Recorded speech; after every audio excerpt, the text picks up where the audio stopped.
Also, don't. That's actually pretty good that you had even one person in your stream, because my first stream I had 0 people. I had 0 people in my first 3 or 4 streams, and something I learned is that weekend streams are slower. Saturdays and Sundays, I tend to get far fewer people. So you might end up finding that when you do a stream on a weeknight that you actually do a little better. Just more people home, you know, generally.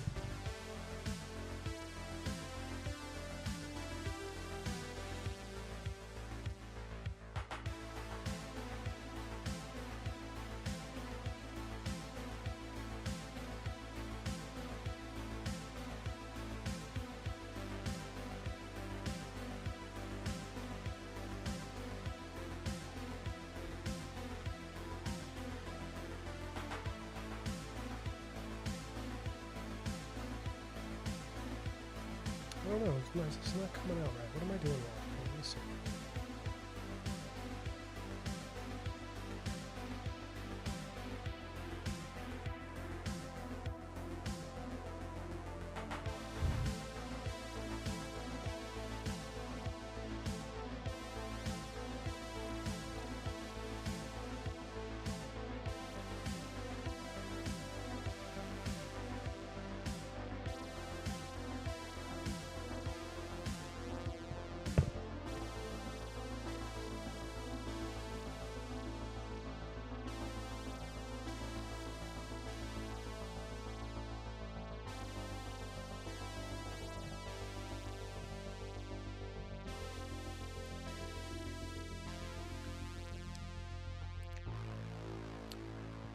Gigi says, okay, I was trying to find a way to make my voice recordings on Discord not so quiet, but I can't. Oh, Discord is really hard.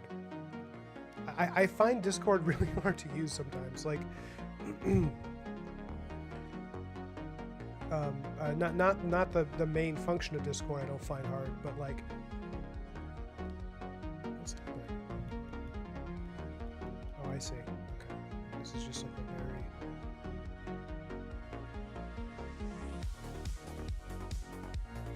Trying out some weird stuff today with this.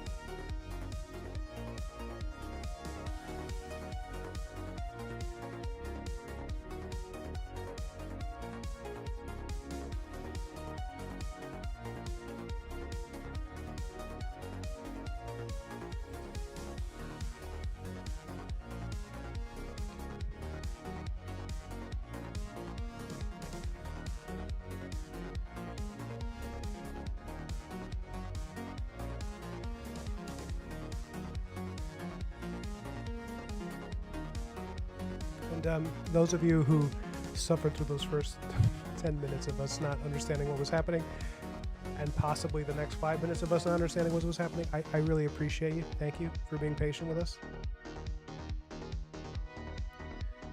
Jacobo, do you want to... we should do a joint stream sometime. Hopefully it'll be less of a disaster than this one was.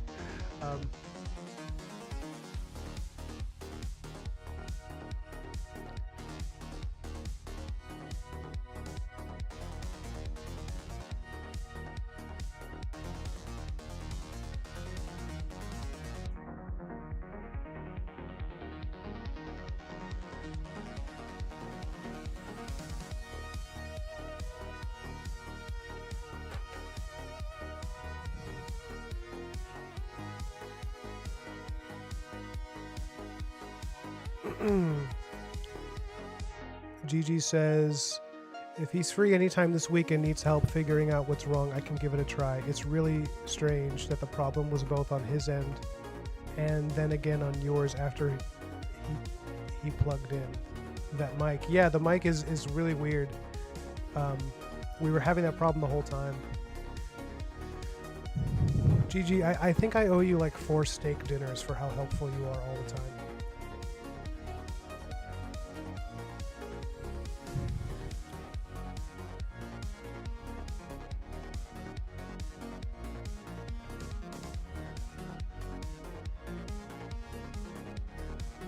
Yeah, Jacobo, that sounds good. Yeah, we'll do that, man.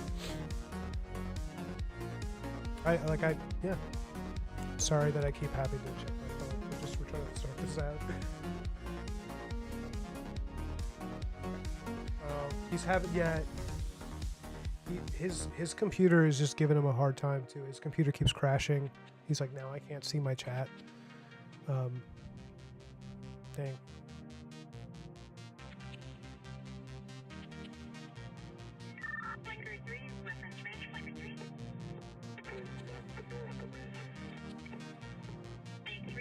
Hold up, 1 second, guys.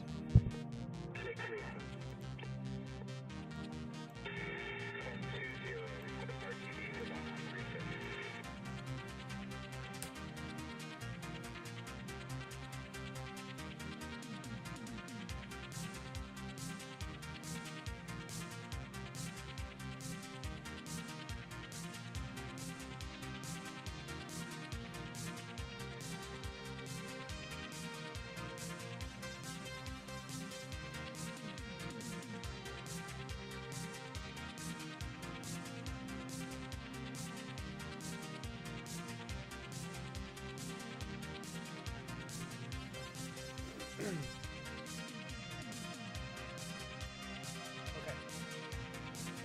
I am back.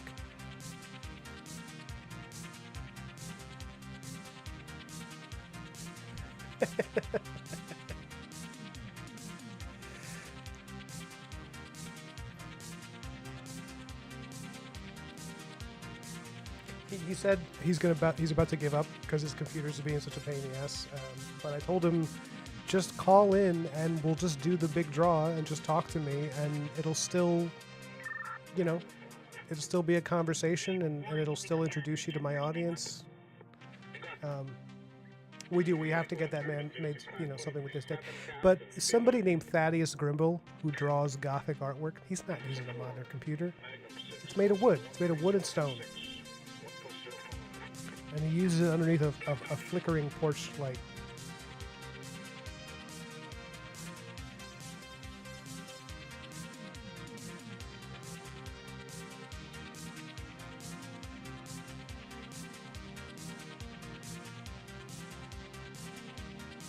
But yeah, Jacobo, if you want to come on to the big draw sometime, and chat, I would love that. I mean, all of you guys are kind of invited.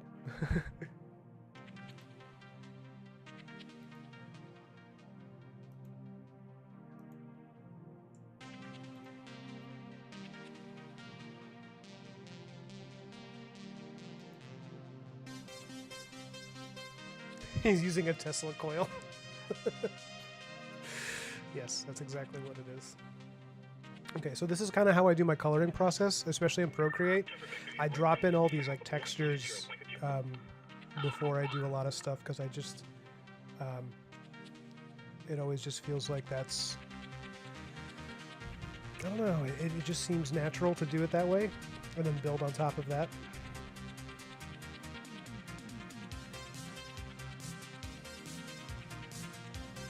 It's also very easy to work that way in Procreate. It just happens very naturally.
How are you guys doing tonight?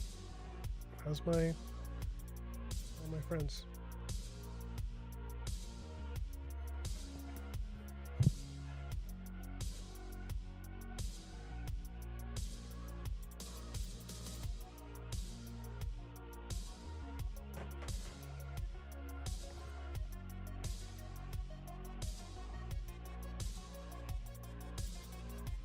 Hey, what's up, Broken Blade?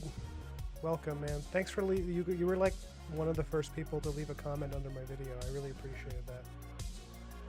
Trying something new there.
Colors. I know for some people this is not an interesting process to watch, but I really enjoy doing this. Like, I really like the blocking in the colors. It's like I find it's kind of soothing, I guess would be the word I'd use.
I'm trying to convince him to call in, even though he's so frustrated with his computer. I'm like, just call in using your phone and come chat with me.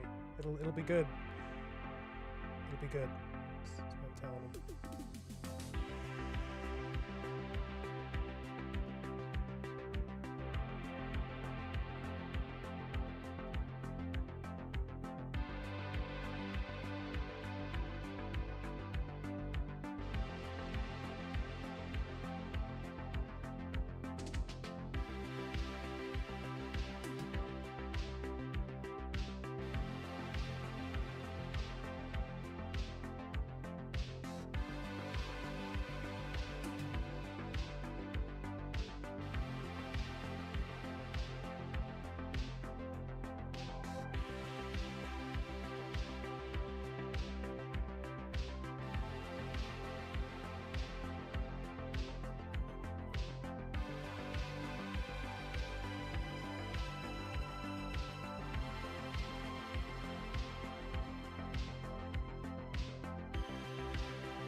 Oh, so Gigi, your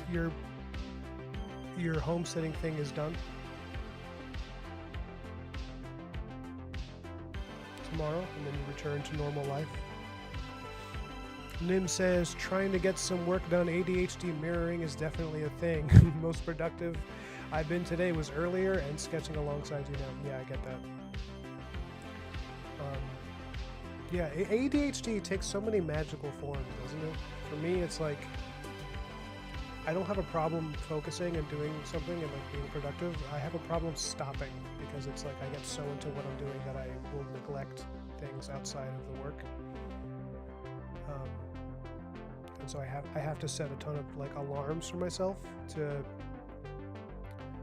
like remember to do things outside of drawing.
Oh yeah, so check this out, guys. I changed the colors on this.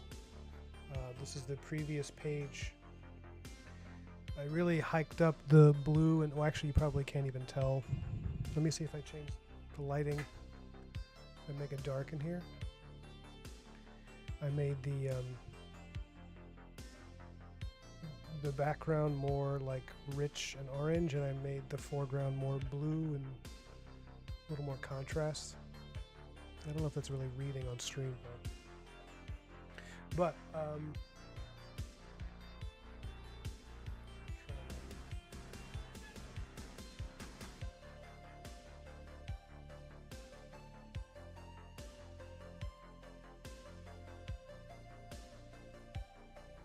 what a busy night. I'm getting so many damn text messages from people. I'm driving one of my fiance's friends to the doctor tomorrow, just as a favor, because she needs a ride home. She's not going to be able to drive herself after her procedure. And then I got to do that, and then Tuesday I have a haircut, and then Wednesday I have another episode of The Big Draw with Thomas Hobstadt. That's in the afternoon, but in the morning I have a session with a boxing student. I'm going to be teaching somebody, doing a training session with somebody. Why did I bring this in? I brought this in to look at the colors. That's right. To see what I did for his skin. Okay, he's got like weird greenish skin, so I'm on the right track.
Yeah, he's okay. Wait, you mean my fiance's friend?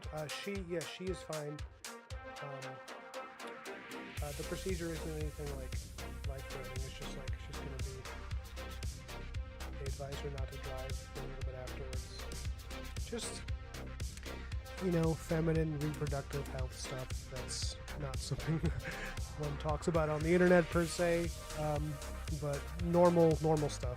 Nothing bad. But she just needs a ride.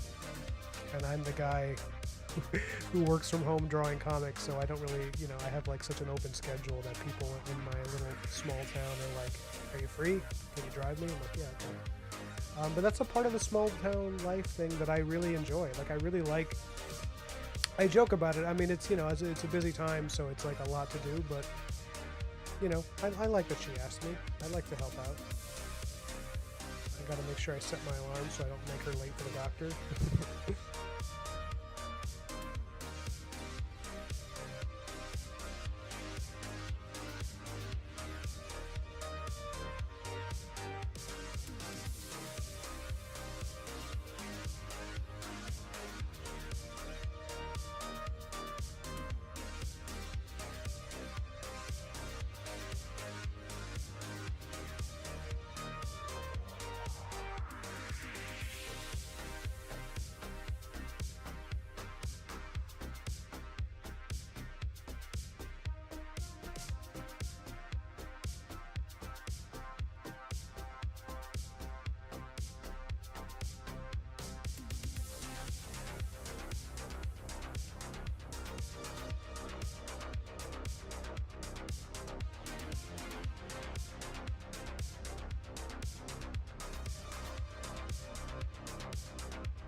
Gigi says, "That's awesome. I didn't realize you're still teaching boxing too." I didn't realize I was either until another friend of my fiance. She was like, "My daughter's coming in from out of town. She loves to box. She heard you taught for a living. She'd love to train with like a real boxing coach, even if, while she's here for a week." She's like, "I'll pay you the going rate." I was like, "Okay. It's nice out. We'll meet up outside. I'll throw some punches with her." So, yeah, it seems my fiance's social life is keeping me busy. But it's interesting. I mean, it's a little bit of cash. It's nice. This is a daughter of a friend of this woman who I think is commuting from the city to visit her mom upstate.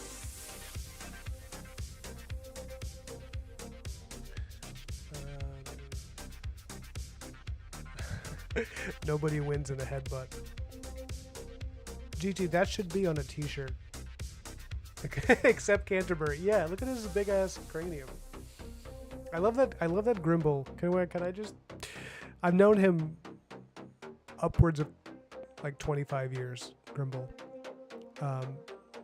And coming onto my channel, dropping some curses, dropping some F-bombs, and then peacing the hell out is exactly the kind of thing he would do.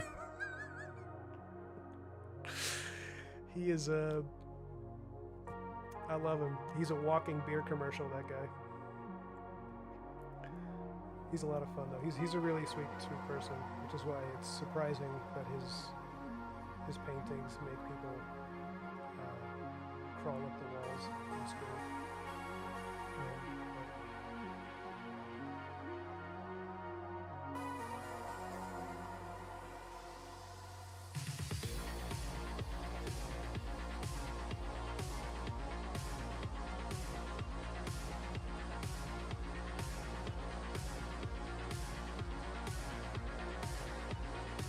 This fast-paced music is actually really helping me put this together.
Oh, is it? It's too loud? Okay, I'll lower it. Is that better? How's that? How's that sound? How's that? Is that better? Loud, loud, loud. Okay, maybe that's what it needs to be. I had to change my sound settings when he and I were trying to stream, but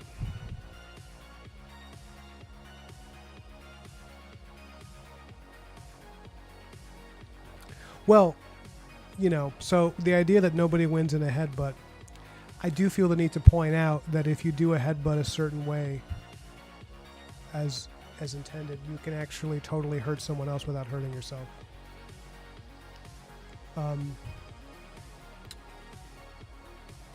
Soccer players, for example, when they hit the soccer ball, when they do that, they use this. There's a certain part of your skull that's harder than the rest, and so if you learn how to headbutt correctly and you hit people with that part of the skull, you can totally like not even feel it. Where it's just like, it's kind of like hitting when a baseball with like a certain part of the bat.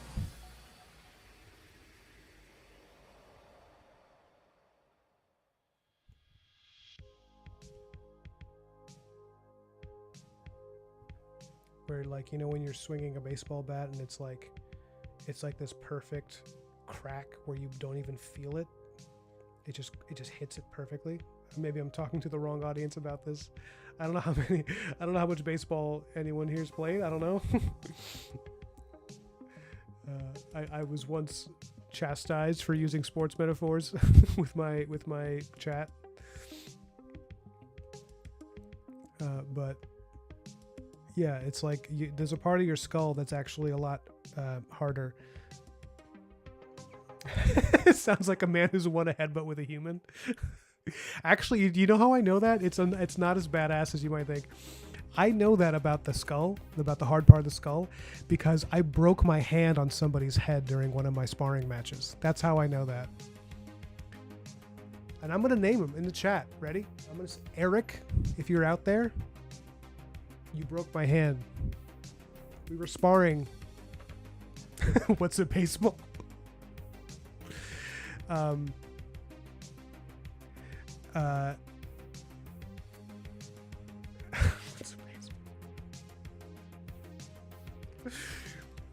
I was sparring with this guy Eric, who I used to train with back at Rutgers, and I kept, and like, he was a very like heavy hitting guy, but he wasn't like quick, so I kept jabbing him, pop, pop, pop, with my right hand. I'm a lefty, and he's getting so sick of it that he eventually just turns his skull down just a little bit, and seemingly knowing this.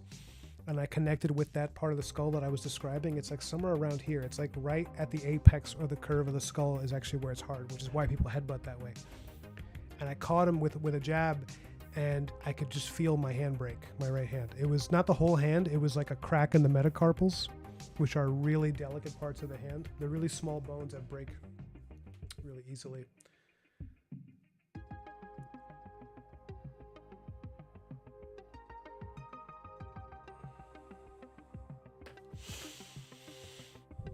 Yeah, that's how I know that.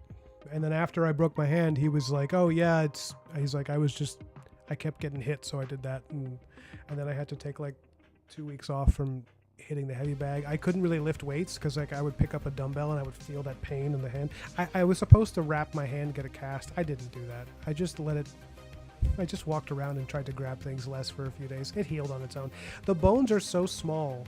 The metacarpals are such small bones that if you could, I mean, it wasn't even a full break. It was like a bruise, like it cracked a little bit.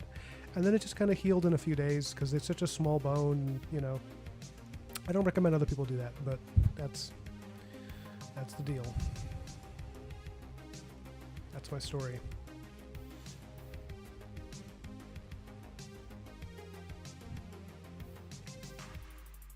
I've been trying to get Grimble to come back on and just chat with me without his computer because of the technical difficulties, but he's like so frustrated that he's like, I don't know.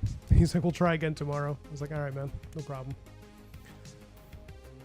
We probably should have troubleshooted it more before we started, but honestly, like, I haven't had issues in such a long time.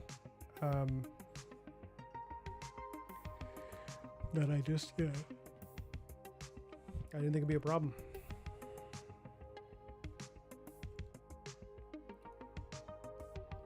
I'm getting Netflix announcements during my stream. Don't they know that I'm streaming? Don't they understand? Can't just be hitting me with announcements about Netflix. What do I look like? Netflix, huh?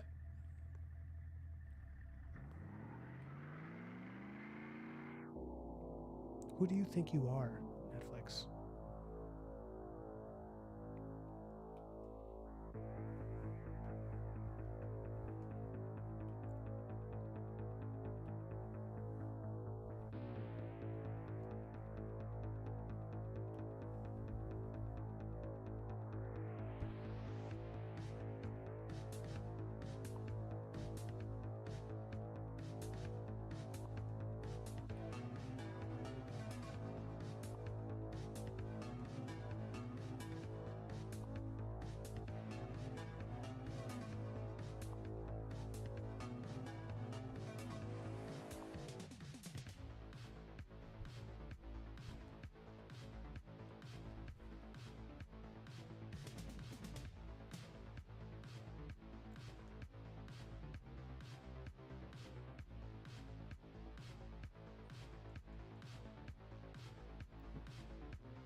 This is like a world record for how many times somebody has burped into a microphone and tried to play it off like it didn't happen.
Damn, Eric. Everybody, I'm gonna find him on Facebook and let him know my chat is holding a grudge on my behalf.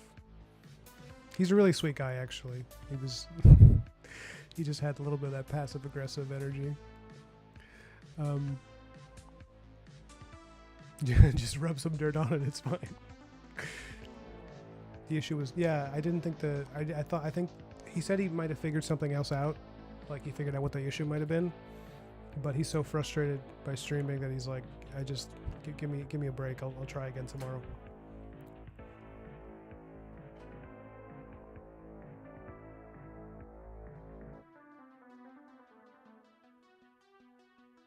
That's a good point, Nim.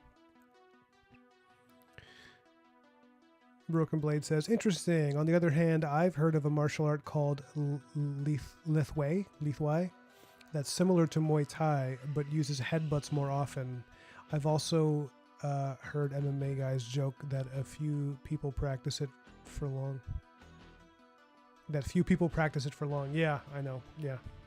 Well, it's illegal in boxing, but in Western boxing, but there are Western boxers who know how to throw a headbutt and are good at it. Because there's a whole dirty thing in boxing about knowing when to throw a head, because it's obviously not legal in a boxing match, but you learn to throw a headbutt when the ref isn't looking, like when they're at a certain angle.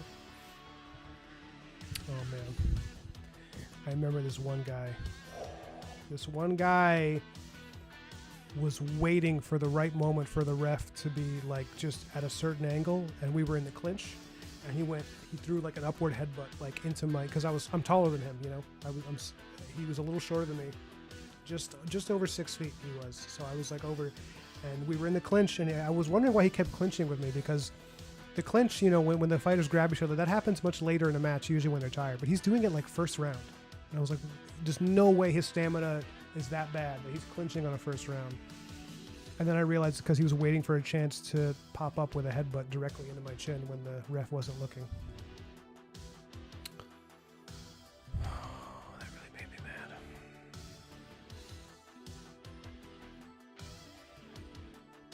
Don't do that, kids. Don't be that guy in the boxing match who does that.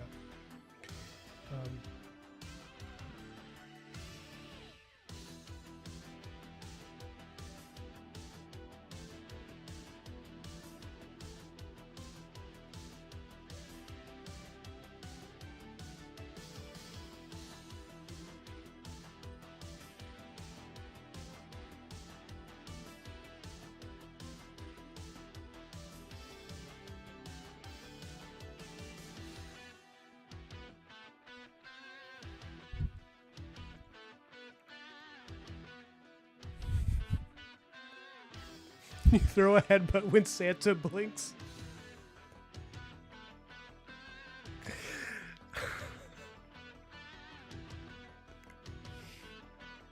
In answer to your question, Broken Blade, second round. Second round is the answer to that. I only had 6 matches before I switched to just being full-time coach, and then finally quitting boxing like a year after that, or 2 years, something like that. But yeah, that was my second match, my third, and it was second round.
Jacobo says I would have given him that. I can't even read that. The Hajime no Ippo combo. Is that I don't know. I wish I knew what that was. Yeah. Those little moments that make life worth living. I had a much angrier streak. Actually, I don't know if that's true. I think I might have been a nicer guy in my 20s. Probably because I was boxing. I think I'm a fairly nice person, but I think at the time I was very eager to please people in some ways, and I think boxing was like an outlet for that, for like not having to think about that stuff, or like, you know, not having to worry what the person across from you actually thinks of you. But those few moments, and when that happened in that second round knockout, that was one of the few moments that I was like, I don't know, just like really fighting out of anger, because that really made me angry that he did that. And I had been warned before the fight. I actually had been warned by one of the guys at my gym who had sparred with him like a year, maybe 8 months before that, and he pulled me aside and he said, like, even in sparring, that guy sometimes will throw a headbutt. Like, he is an a-hole. And this was his first competitive match or something, and it was my second, so they were like, he's got something to prove, you know. We all do, that's why we're there. But there's if anyone's ever watched boxing, there's this great, it wasn't a great fight because it was like the way it ended was so anticlimactic, but it's Floyd Mayweather versus, I forgot his name, but it was some Hispanic fighter, a young kid coming up, and you know, he had this opportunity of a lifetime to fight Floyd Mayweather, who's he's the winningest champ in the history of the sport.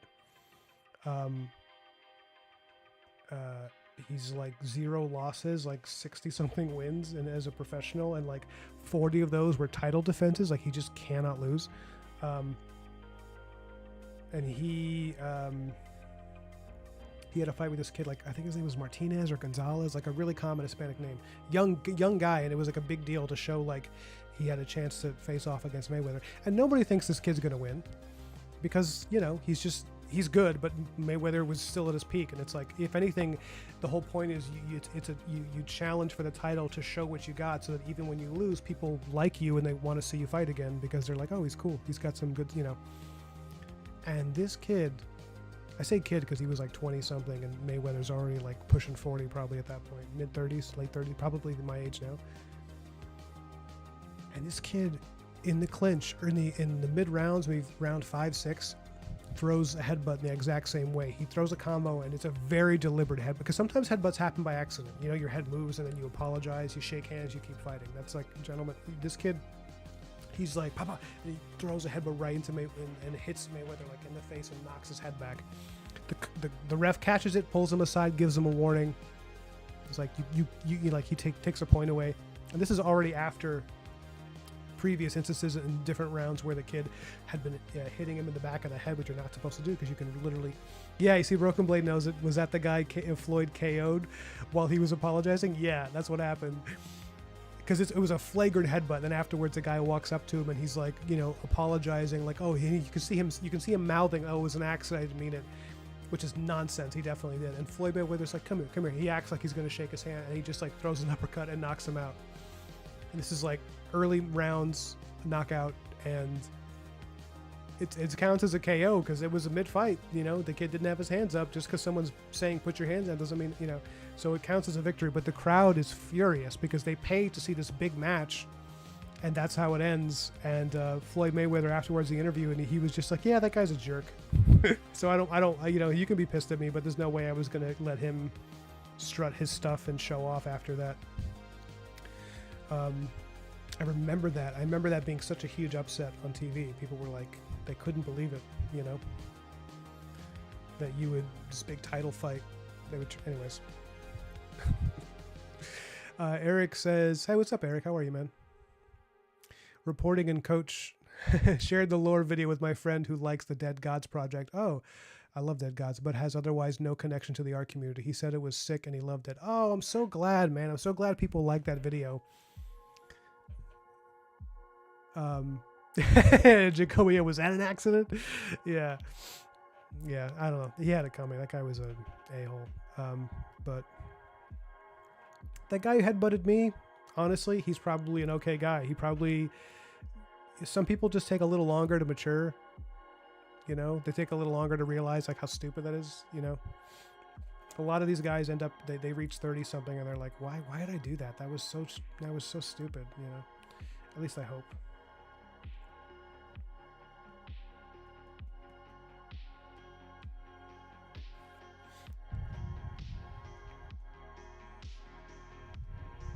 Anyways, enough about my time in my prison fights.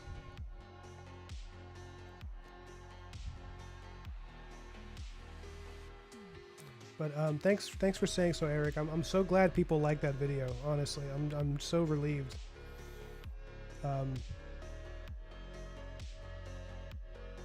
It took a while to like gain the courage to even learn how to edit videos, and then once I actually started learning it, I was like, oh, this is not that hard. It's just like not as, I mean, like obviously I'm in the early phases of it and I'm doing very simple edits. I'm not insulting anybody who does video editing. Obviously, like it's a complex art form just like everything else. I just mean doing simple edits like what I do, it's so much more approachable and inexpensive than I thought that now I'm incredibly excited to do more of it. So yeah, I think it's going to be, I want to do stuff for Black Marrow. I want to do stuff for, you know, the Knights of Camelot. I want to do stuff for other projects. I was even thinking of doing stuff like doing features on other artists that I like and just like talking about stuff that's really cool. I know there's a lot of pages that already do that, so I was like, maybe I should just devote my channel to like you know, my work and the work of like people I actually know, because we're all trying to come up, you know, and we don't need. I mean, do we really need to like give more attention to someone who has like 100,000 followers on their Instagram? You know, that kind of thing. It's like, I don't know, but maybe this should be done with a pen. Let me see.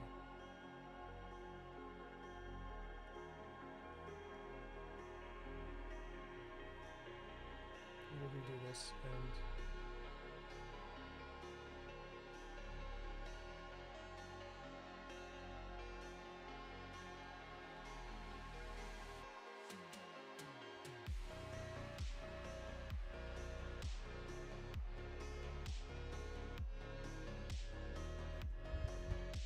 So I know you guys don't you don't have a script for this that I have, so you don't really know what they're saying to each other. But while they're fighting, the two of them are just cussing at each other out. And I think I said it in the previous page when they start hitting each other. Canterbury says like, you know, you don't have the sense when he said you don't have the sense that God gave a buttered squash.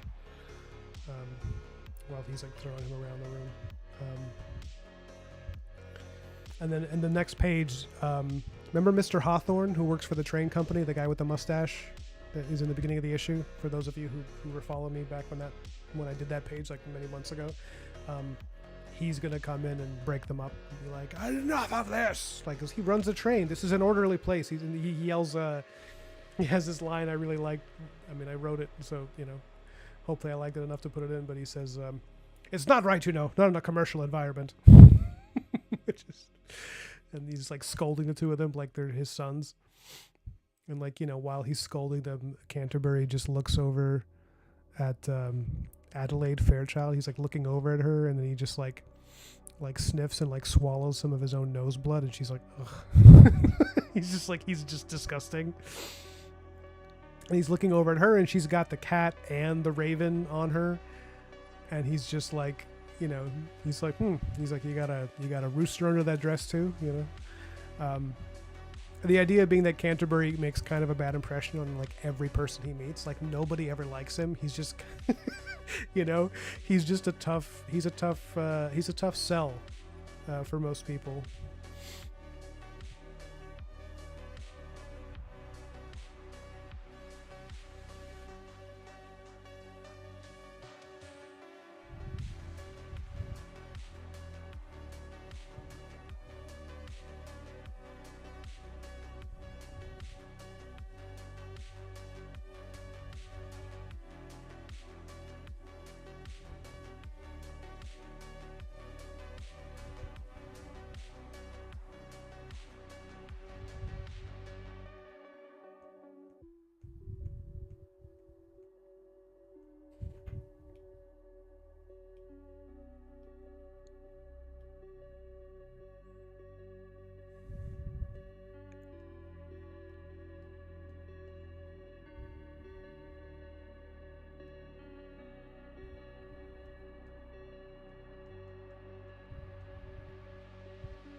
So now we're going to try to add our highlights.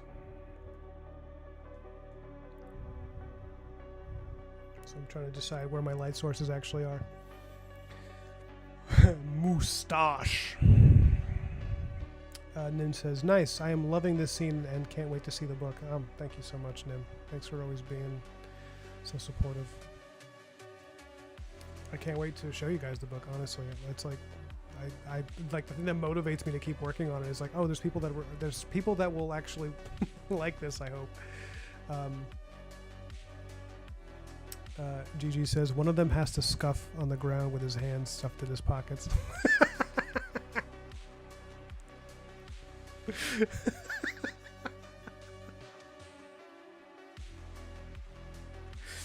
He has to like walk home kicking a can with his head down.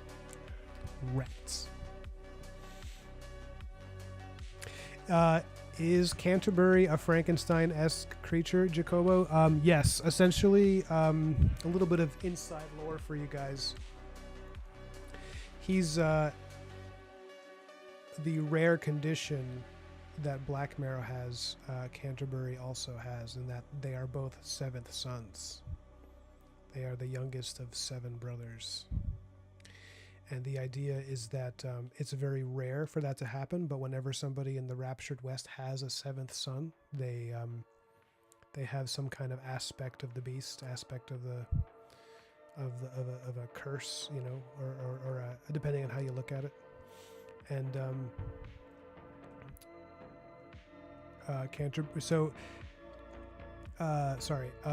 Black Marrow has the aspect of the wolf, where he, you know, is essentially a born werewolf. He's never really looked like anything other than what he is. Like, he doesn't transform into a man. You know, he's just that. He's just a man who has the aspect of the wolf. He's very much human, with just some like mutations.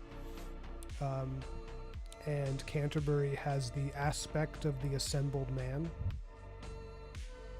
which is the idea that he can heal from almost any injury, but when he does, it creates these permanent looks of like stitches. It's like he heals in patches, so he always looks a little different after healing from.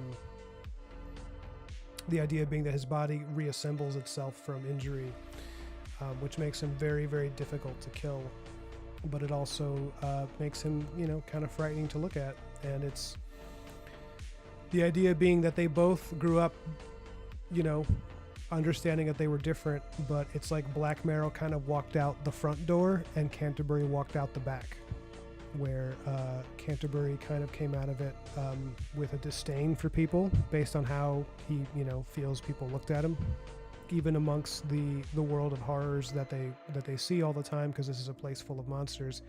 The fact that he grew up in a town with people, because he's technically a human, people were always, you know, a little spooked out by him, even if they were nice, you know, and it kind of gave him a little bit of a chip on his shoulder. So his arc as a character is like gradually over the course of the series, I want to get him to a place where you kind of break down those defenses, and then slowly, like, you know, he's more of a reluctant hero out of like a classic Western, where he's like, I'm just in it for the money, I'm a mercenary, then slowly starts to understand, or maybe even come around to the idea, the ideals to which Black Marrow holds, which is just like the idea of absolute, you know, absolute morality, absolute goodness, that he feels is, you know, the dead shepherd code. And like, because Canterbury, he's a 7th son, but he is not a dead shepherd. He is like, I am not a lawman. I don't give a crap. He's like, I am here to earn a living, and the fact that I'm, you know, I'm tough to kill, and I'm, you know, scary looking guy. He's like, if that earns me some extra cash when I'm chasing down fugitives for the small town governments or whatever, like, great. But he's like, I don't really care about, because the whole theme of the second book is it's about right and wrong and mercy, and the idea that, you know, that good and evil both come in shades, you know. And Black Marrow as this absolute moral presence is like kind of supposed to be offset by someone like Canterbury, who's like not explicitly good, but he happens to be, you know, someone who you can rely on. He's like not quite, you know. And then you have the character that they're escorting across the train, across the you know, the what do you call it? Sorry, the dark territories. And you know, he's the prisoner is someone who is not really an evil guy. He just kind of is like weak, you know. He just got roped into something that he didn't know what to do, and he was overwhelmed and a coward, and that's why, you know. But the guys who are after him, the brothers who are the, you know, you saw them in the previous page, the ones who are his former comrades, and they're the ones who are like really, really evil. So I'm trying to show that it's not enough to be a tough guy. You also have to be able to be like a good judge of character. So it's like Black Marrow kind of looking at this guy and being like, okay, does this guy actually deserve to swing on a noose, or is he redeemable? So the climax of the story that I'm moving toward is like the final judgment of Black Marrow having for these guys. And it's like the way he judges the Simonde brothers who are truly evil versus how he judges, the other character who's, I can't believe I'm dropping. I keep forgetting the name of this guy. It's been a while since I wrote the script, and I've just been looking at his face. But like how he judges this guy who is, more of just, he represents human frailty and weakness, and it's like you can't treat them the same way, So that's always been important to me in a hero, like showing that they understand that stuff. Because while I do love binary morality in a character where he's just like, no, good is good, evil is evil, like I find that very attractive. It's also like you gotta introduce something that shows not everything is absolutes, Otherwise you're left with a world that's too flat, And I want to do that without going full morally gray on anything, because I just don't like that personally. I think that the super gray morality where everybody is different shades of shit is just kind of run its course. It can work. I mean, there's some things it works. Like, I mean, and there's some things I've watched that where it does work, and will continue to, but I just personally don't have it in me to do work on anything else that's like that. It just doesn't excite me. But I also, it's like I want to do that while also showing nuance and, So it as a script, the second issue has a lot more moving parts than the first one. And so there's a lot more opportunities for me to mess up and lose the audience, because it's just like a lot more character stuff and, So, what's life without a little risk? Hopefully people are along for the ride enough, where they're like, oh, this is different than book one, but, I don't hate it. That's me hoping. But anyways, I'll check the chat in a second. I know I'm rambling.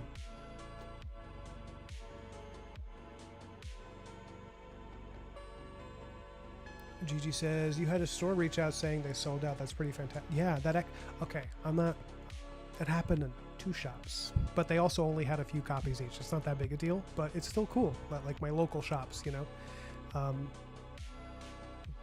they both sold out. It's pretty nice that happened.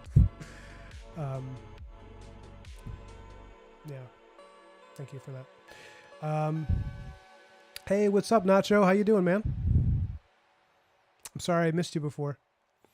Nim says, hearing the lore in your videos is definitely awesome. Oh, cool.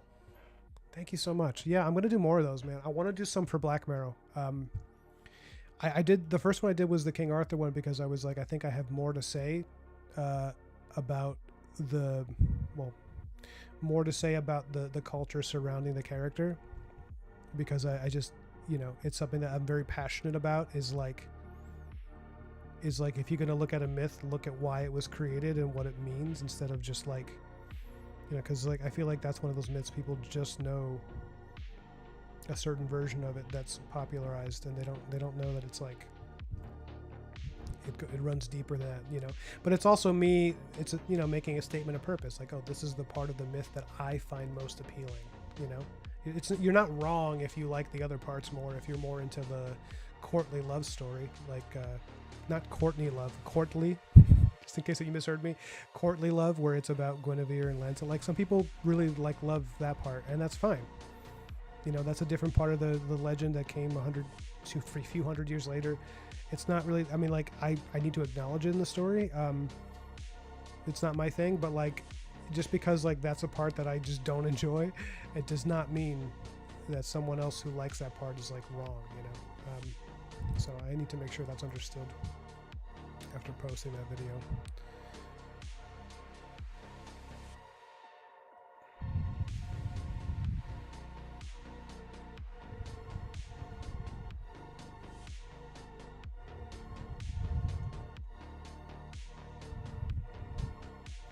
Yeah, I was thinking maybe I would do one for each of the knights of Camelot, and then I was thinking of doing for Black Marrow, I was going to do lore videos that's like, okay, this one's about the Raptured West. I think maybe the first one will be the Raptured West. It'll be like this is the world of the story, and then it'll be like ending with you know, a discussion of the dead shepherds, like what are they, like as a reaction to the raptured west, like this is what was created, you know.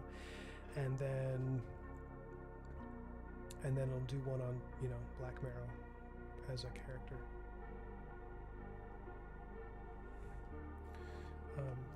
But it's funny because I think that's going to be mostly for people who haven't read it, you know, because anyone who's read book 1 doesn't really they don't need any lore on Black Marrow. They're like, I get it, I get who this guy is. You don't have to explain him to me, because I don't want to ruin the mystery of the character by like, you know, you can really mess that up if you spoon feed the audience with too much information. Like they're just like, stop, I don't need, you know.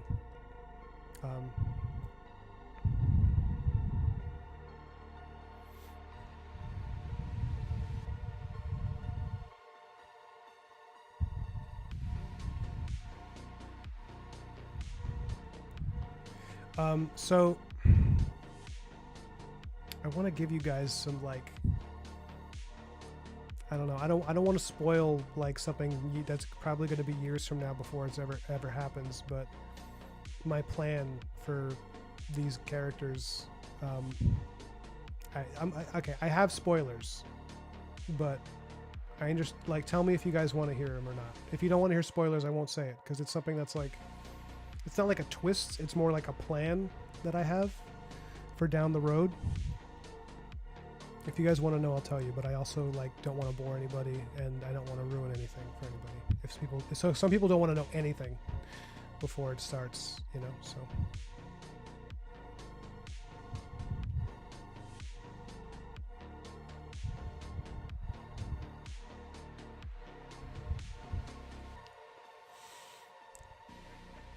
Hey, 2 shops.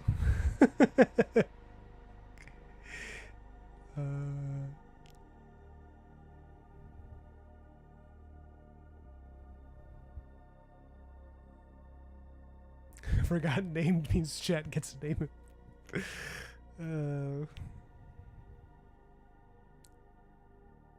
You guys are really sweet.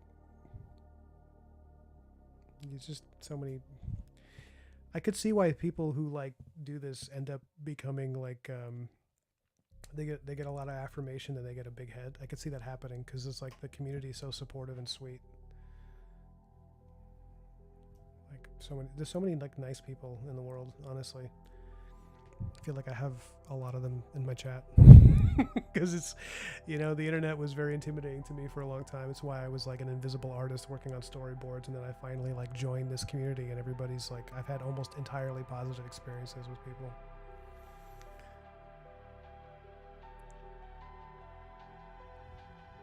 That's a good way to put it, Nim, about boundaries and, yeah, absolutes.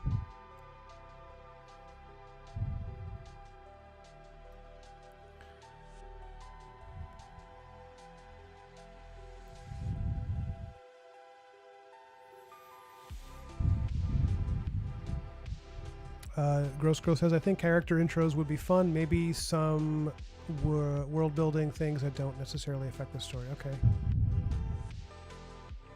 Yeah, I think it'd be cool to get into like talking about places, and I mean like the Dark Territory. Like that's the kind of thing, doing a little lore video before book 2 comes out sets that up for people so they can, and maybe it might even be more of a priority with Black Marrow. It might be more of a priority to do the ambience videos, because I just want to try it. I know that that's not necessarily high demand right now for me, but it's something I want to try because it's like something that I personally would really enjoy if I was reading something like that, and like, oh, the writer also made this thing that you can listen to.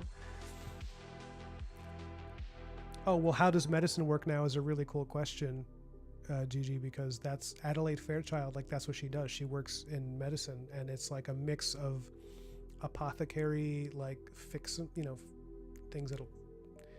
apothecary stuff, like, you know, stuff that you would find at a normal turn of the century apothecary, but like mixed with like magic, and, you know, you got to have she has her hand in both worlds. Nim says, spoilers are fine. I'm always keen to hear ideas and then see the interpretations later. That's a cool way to put it. Broken Blade says, personally, I don't mind spoilers. If the story is told well, it'll still be cool. If a bad movie book is spoiled, you save me money and time. Gross, start a cult. Start a cult. I might do that. What's that line from The Office where he says, I think about this line like once a week from Creed, where he says, he's like, I've been in many cults, both as a leader and a follower. He says, you make more money as a leader, but you have more fun as a follower. It sounds so true, you know.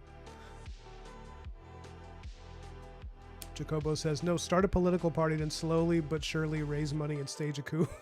And then maybe a cult. Why choose? You can just, you know. Remember that, Gigi, you and I were talking about that Mother God documentary? Horrifying. Horrifying stuff. Nacho says, I'm out. I came by because you were live. You're a cool dude. I'm leaving because I have to go sing at a bar now. Next time. Bro, why didn't you tell me you were singing at bars? That's incredible. I barely even sing in the shower. That's impressive. I didn't know you were a singer, Nacho. Let's talk sometime. I want to know more about your life. You have a good night. Perform well. Love you. Broken Blade says, your lore video gave me an idea on how I would make lore vids. I think the first would be a propaganda commercial promoting a military unit of superheroes. Oh, that's cool. I like that idea a lot. So if you're looking to do stuff like that, I recommend this to all of you guys. The audio, like a lot of the music and the sound effects that I used were from Motion Array. I'm putting it in the chat. Motion Array. It's really awesome. I love them. It's just like a membership you can get to like a site that has thousands and thousands of bit of copyright-free music and copyright-free sound effects and everything that you pay a monthly fee. You pay like it's like $15 a month. So I split one with Mr. Grimble, who was on. He and I split one because we're both trying to make videos. So we're paying like $7.50 each. But man, it is so awesome. Like I was having so much fun finding the right piece of music for the video and then, you know, downloading it for free and then like uploading into the video and then editing it and then taking different music from different tracks and then mashing them together and layering them and like getting the right, because I'm very into like soundtrack and cinematic trailer feeling and stuff, and so I thoroughly enjoy editing. Like that was really fun, and I know I have a lot to learn, but man, what a fun start it's been.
Little drop shadow.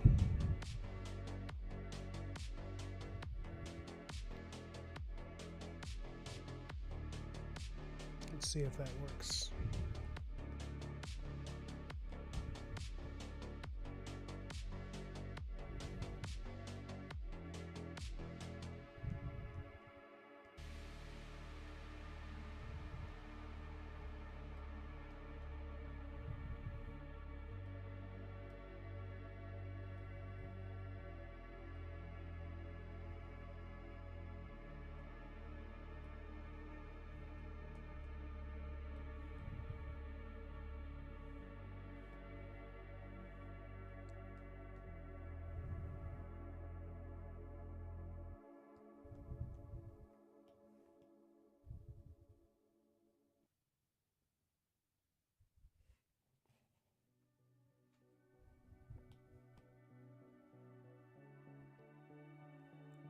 Man, it's already been an hour and 27 minutes. Is that right?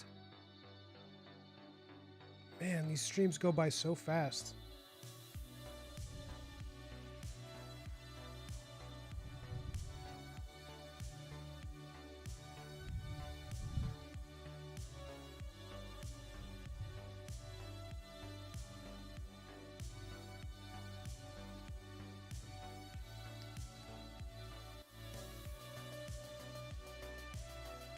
GG says, you're using DaVinci? I am using DaVinci Resolve, the free version. I haven't even done the paid version. I don't think I'll need it because my videos are really simple, and I don't need to pay for that many assets because a lot of the visual assets I'm not going to use because I can just draw a lot of that stuff.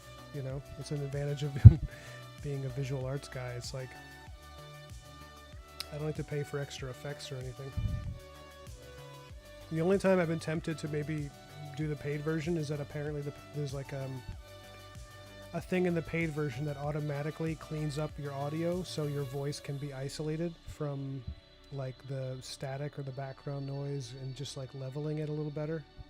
And I was tempted to use that on this video because as I was editing my voiceover, it was like hilarious to listen. But the version before it's cleaned up, you can like, I'm such a wet talker. Like you can hear my like every time my lips smack before I start saying something. You can see the you can hear the like there's a part of it. There was a part where I burped, but like you know when you burp inside your body, like something inside you like moves around like your stomach acid, and then it like you can hear it up in your throat. It has like a sound, something like that. Especially after drinking seltzer.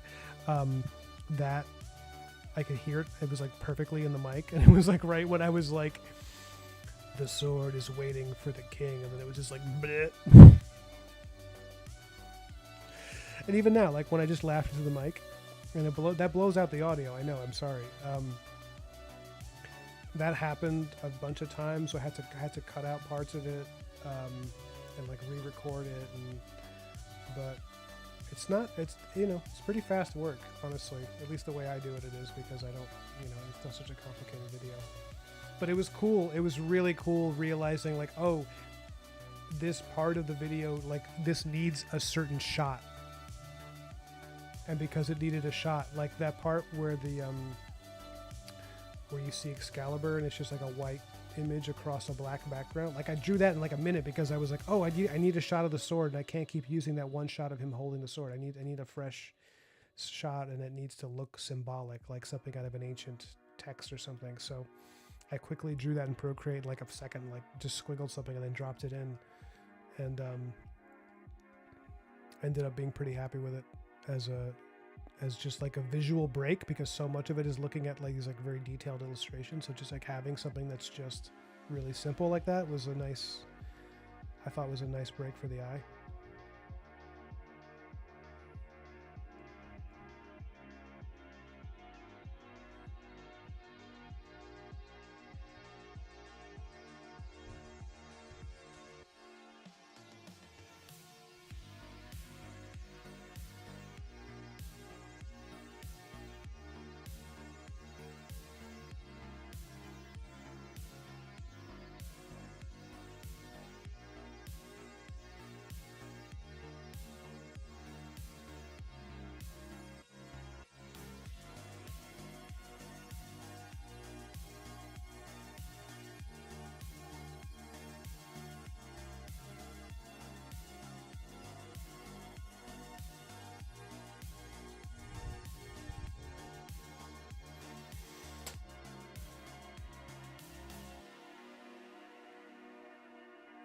Nim says, definitely got to look into it. I was inspired to try doing a video to show some stuff I do in the next few days. You definitely should. I'm so glad this is making everybody want to do their own videos, because guys, if I can do that, you can definitely do it.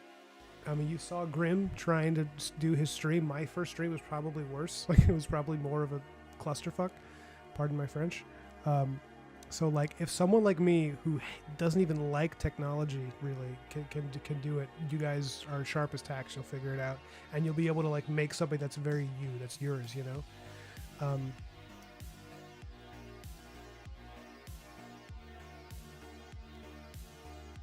Yeah, check out her Instagram, Gigi. Nim's got some great stuff. Also, Nim, you would love Gross Girls streams. Maya is hilarious, and I love her art. You would love her drawings.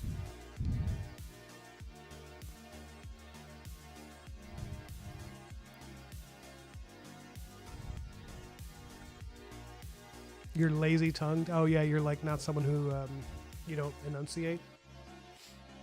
That is a pet peeve of mine when people doing voiceovers or narrating like aren't enunciating words or kind of just slurring. Like I see a lot of YouTube videos where people do that, and they'll get like 100,000 views, and I'm like, how are you doing that while being mush mouthed? Like how?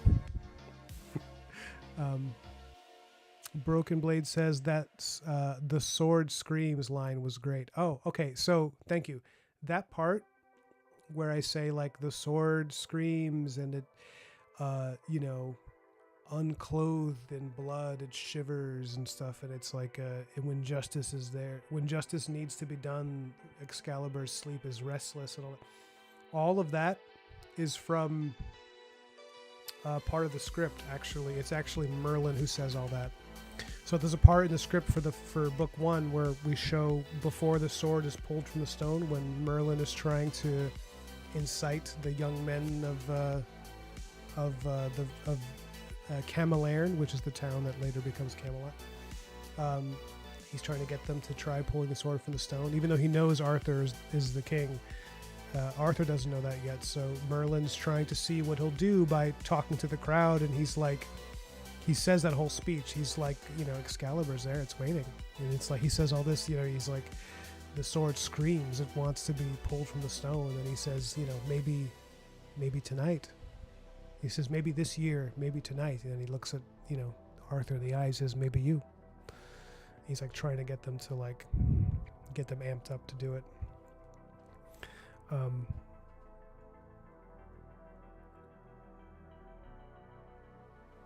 Yeah, let's see. This might be a good stopping point for tonight. It's 10 o'clock.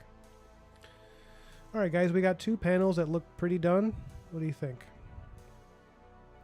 I think for this panel, I'm going to add a big, like, sound effect behind these guys. I think that'd be cool, right?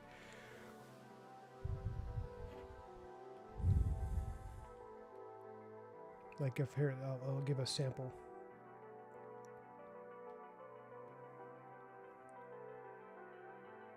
Be like crack.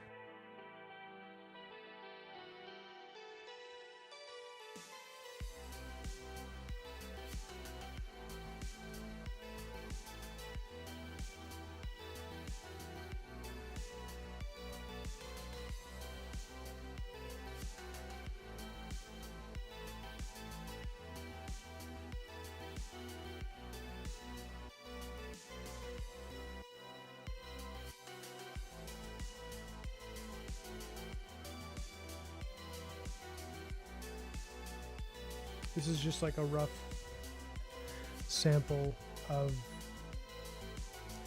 how I might do that, like a sound effect behind them, just like of a big smack in the face. I was thinking about doing my own lettering, and this is the kind of stuff I would do. But obviously I want to make it look prettier than that, but just kind of like, this is why I drew them in silhouette, was because I was like, oh, that's a good chance to do something like that. So maybe I'll do a prettier version of it, and then I have to figure out how to make it legible even though it's behind them, where it reads as crack instead of like croak.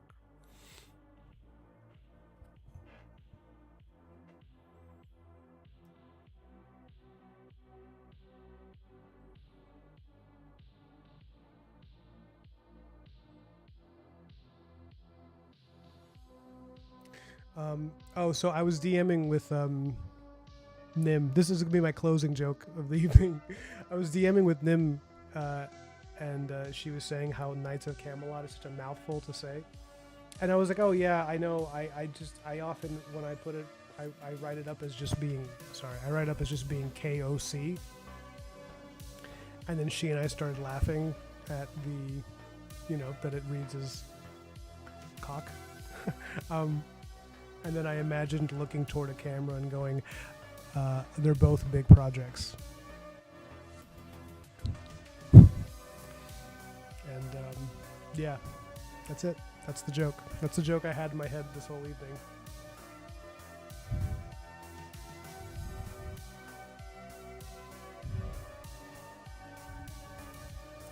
Oh, totally. Yeah, and then definitely needs cracked lines, and yeah, I also thinking maybe I'll do like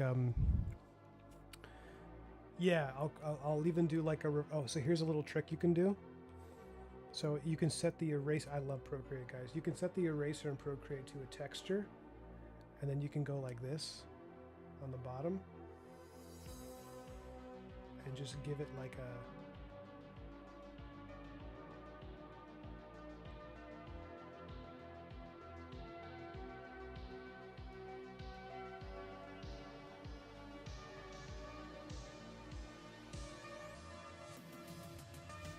and then I can come in on this side and go like that.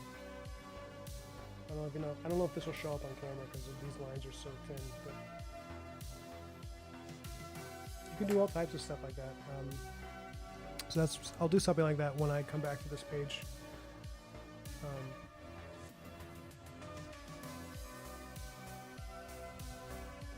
Oh, that's funny, Broken Blade. I actually know Massive Black. I've seen them. I didn't realize that their logo, why their logo was a rooster. I love all these like amazing artists that they just make like dumb jokes about genitals. It's like so funny that people are, no matter how talented somebody is, they're still, everybody is about 9 years old, is what I've learned.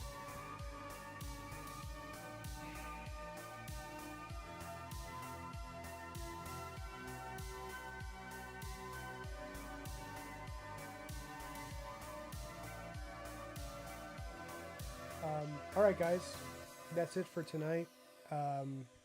This was another really fun one, and love you guys. It was great. You made my night, and thanks for checking out the video. I posted it. Thanks for hanging out with me in the stream. Next time Jacobo is live, let me know. I'll try to catch your stream. And Gigi, next time you're live, let me know because I'll try to catch yours too. I'll try to catch as many as I can.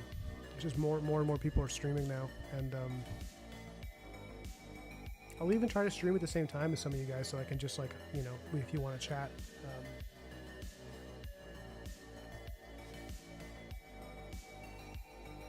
Later, guys. Ciao, Gigi. All right.